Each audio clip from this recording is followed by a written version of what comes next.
السيدة رشيدة دغيج، أخت إمادة دغيج معنا على الهاتف. مرحبا بك مدام رشيدة. وبيك عايش خويا. مدام شنو أحوال الوالدة؟ إن شاء الله خويا لاباس. الوالدة يظهر لي الفترة هذه عيط دغيج هي اللي متعرضة للعنف، خاطر شيء ما لا يطاق. الأمن اليوم ضرب أمي بالركلة على بركبته.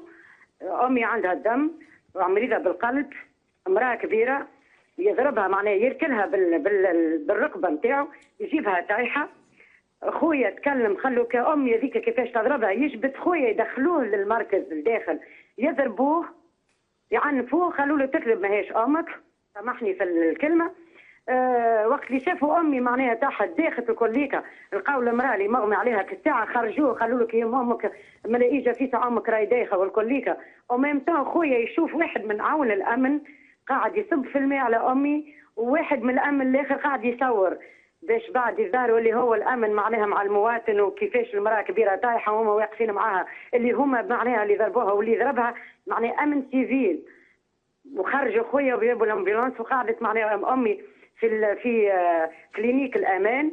ديجا مازلنا كي خرجناها توا، انا ديجا ما عنديش حتى 4 ساعه من اللي روحنا بها. والمراه معناها امي مريضه لقيتي نفسيتها تعبه معناها على خويا وعلى الشيء اللي صاير وكليكا، ويزيد معناها الامن يضغط عليها ويزيد يعمل لخويا هكاك. هذا مش معقول. انا متاكده اللي ولا البوليس السياسي رجع معناها 100%. ماهوش البوليس السياسي، متاكده منه اللي هو رجع.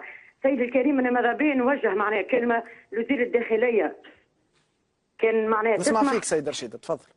يعيشك. نحب نوجه كلمه لوزير الداخليه اللي ماذا بينا احنا مش باش نقولوا حلين معناها النقابه الامنيه، خاطر ما فماش نقابه امنيه ولا الامن الموازي هذايا. ماذا بينا معناها ينظروا شويه للبوليس، على خاطر البوليس مازال طاغي ما تبدلش. لو كان شفتوا في منطقه الكرمه شنو اللي صار فيها نهار اللي تشد عماد خويا، معناها مهزله يدخلوا لديار الناس اللي خرجوا في صغار من البلاي ستيشن، من الغايه نتاعهم يعبوا الكهرباء يروحوا بها، يحطوا اللي يعبوا في الحبوسات. هذا كله ماهوش معقول.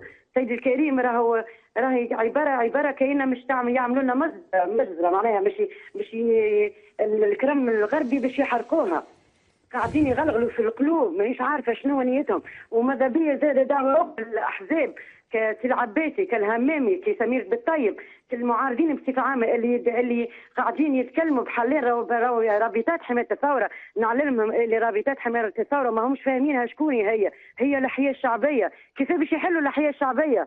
لو كان مش الاحياء الشعبيه رابطات حمايه الثوره، كلنا احنا اسمنا رابطات حمايه الثوره. الاحياء الشعبيه هي اللي وصلتهم المناصب، هي اللي وصلتهم باش يتكلموا، هم وصلتهم باش يتكلموا باسمنا اللي احنا مانيش راضيين على يتكلموا فيه، ومانيش منجمين نوصلوا صوتنا بطريقه. والحمد لله البرنامج نتاعكم الكريم اللي نصفنا الحظ باش خلينا ديما نحكيوا وديما معناها نتكلموا. هذه من اعز القنوات.